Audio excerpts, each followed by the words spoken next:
ಸರ್ಕಾರದ ನಿರ್ಲಕ್ಷ್ಯದಿಂದಲೇ 11 ಸಾವಾಗಿದೆ. ಸರ್ಕಾರಕ್ಕೆ ಪ್ರಶ್ನೆಯನ್ನ ಮಾಡಿದೆ ಬಿಜೆಪಿ.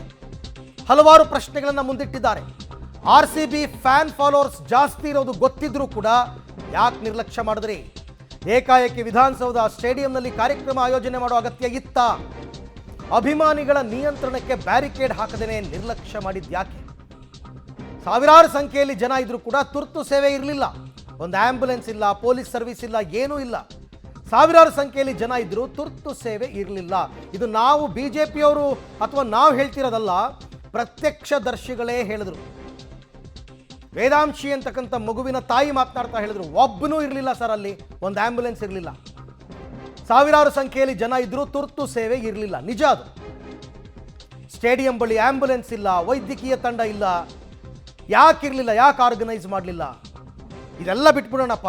ಗುಪ್ತಚರ ಇಲಾಖೆ ಮುನ್ನೆಚ್ಚರಿಕೆ ಕೊಡಲಿಲ್ವಾ ಲಕ್ಷಾಂತರ ಜನ ಸೇರ್ತಾರೆ ಅಂತ?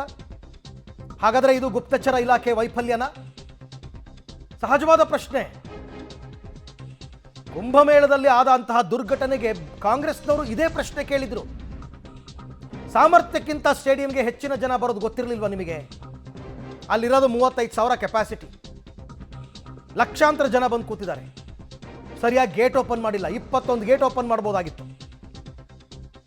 ಗೊತ್ತಿದ್ರೂ ಈ ಗಂಭೀರ ನಿರ್ಲಕ್ಷ್ಯ. ಹಾಗಾದ್ರೆ ಯಾಕೆ? ಈ ಪ್ರಶ್ನೆಗೆ ಉತ್ತರವನ್ನು ಕೊಡ್ತಕ್ಕಂಥವ್ರು ಯಾರು?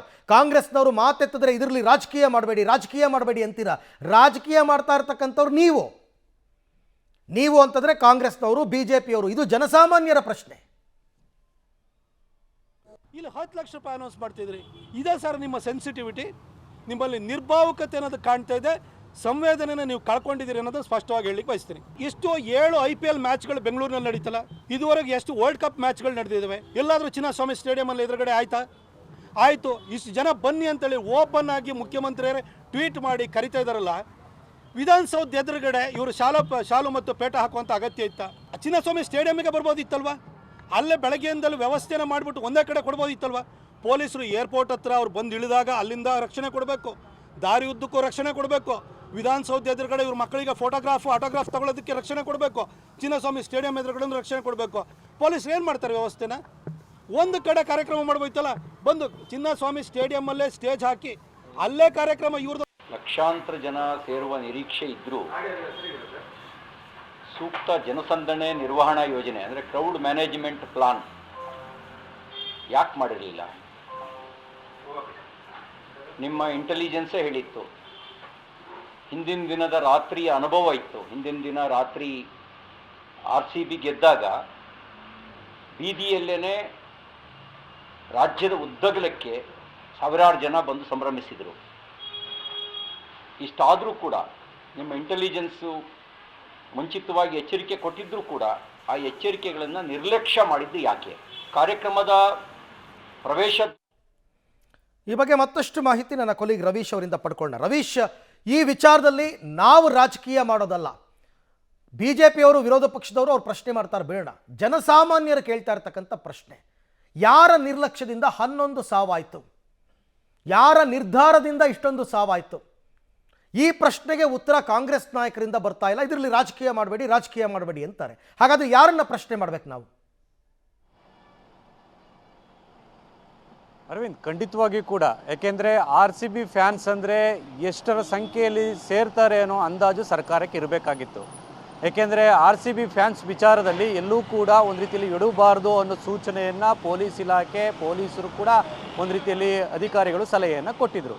ಅಂದರೆ ತರಾತುರಿಯಲ್ಲಿ, ಯಾಕೆಂದರೆ ರಾತ್ರಿ ಮ್ಯಾಚ್ ಗೆದ್ದಂತಾಗುತ್ತೆ, ಜೊತೆಗೆ ನಾಳೆ ಸೆಲೆಬ್ರೇಷನ್ ಇರುತ್ತೆ ಅಂತ ಬೆಳಿಗ್ಗೆ RCBಯಿಂದ ಪ್ರಕಟ ಆಗುತ್ತೆ. ಅದಾದ ಬಳಿಕ ಎಲ್ಲೋ ಒಂದು ಕಡೆ ವಿಳಂಬವಾಗಿ ಬೆಳಗ್ಗೆ 10 ಗಂಟೆ 11 ಗಂಟೆ ಬಳಿಕ ಸರ್ಕಾರ ಇದನ್ನು ಡಿಸೈಡ್ ಮಾಡ್ತಾರೆ, ಅಂದರೆ ಗ್ರ್ಯಾಂಡ್ ಸ್ಟೆಪ್ಸ್ ಬಳಿ ಮಾಡ್ತೀವಿ ಅಂತ.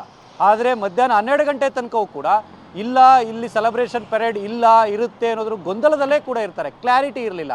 ಹಾಗಾಗಿ ಅಲ್ಲೇ ತಾವು ತೀರ್ಮಾನ ತೆಗೆದುಕೊಳ್ಳೋದ್ರಲ್ಲಿ ಒಂದು ರೀತಿಯಲ್ಲಿ ಎಡವಿದೆಯಾ ಅನ್ನೋ ಪ್ರಶ್ನೆ ಕೂಡ ಮೂಡ್ತಾ ಇದೆ. ಅದಾದ ನಂತರ ವ್ಯವಸ್ಥೆಗಳನ್ನು ಕೂಡ ಮಾಡೋದಕ್ಕೂ ಕೂಡ ಸರ್ಕಾರದ ಹತ್ರ ಯಾವುದೇ ರೀತಿಯ ಪ್ಲಾನ್ ಇರಲಿಲ್ಲ. ಒಂದರ ಮೇಲೆ ಒಂದರಂತೂ ಒಬ್ಬೊಬ್ಬರು ಒಂದೊಂದು ರೀತಿಯ ನಿರ್ಧಾರಗಳನ್ನು ತೆಗೆದುಕೊಳ್ತಾರೆ. ಒಬ್ಬರು ಹೇಳೋದಕ್ಕೆ ಎಲ್ಲರೂ ಕೂಡ ತಲೆ ಆಡಿಸ್ತಾರೆ.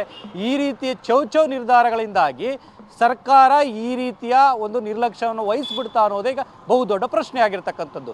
ಯಾಕೆಂದರೆ ವಿಧಾನಸೌಧದಲ್ಲಿ ಕಾರ್ಯಕ್ರಮ ಆಯೋಜನೆ ಸರ್ಕಾರದಿಂದ ಬೇಕಿತ್ತಾ ಅನ್ನೋದ್ರ ಬಗ್ಗೆ ಕೂಡ ಸಾಕಷ್ಟು ಬೇರೆ ರೀತಿಯ ವಾದ ಇರತಕ್ಕಂಥದ್ದು. ಹಾಗಾಗಿ ಈಗ ಸರ್ಕಾರವೇ ಹೊಣೆ ಅನ್ನೋದನ್ನು ಕೂಡ ಜನಸಾಮಾನ್ಯರು ಮಾತಾಡ್ತಾ ಇರ್ತಕ್ಕಂಥದ್ದು. Arvind, right Ravish, thank you. ತಮ್ಮೆಲ್ಲ ಮಾಹಿತಿಗೆ ಧನ್ಯವಾದ. ಕರೆಕ್ಟ್, ಇದು ಸರ್ಕಾರವೇ ಹೊಣೆ, ನೋ ಡೌಟ್. ನೀವು KSCA, RCB ಇವರೆಲ್ಲರಿಗೂ ಕೂಡ ಬೆರಳು ಮಾಡಿ ತೋರಿಸ್ಬೇಡಿ, ನಿಮ್ಮದೇ ತಪ್ಪು.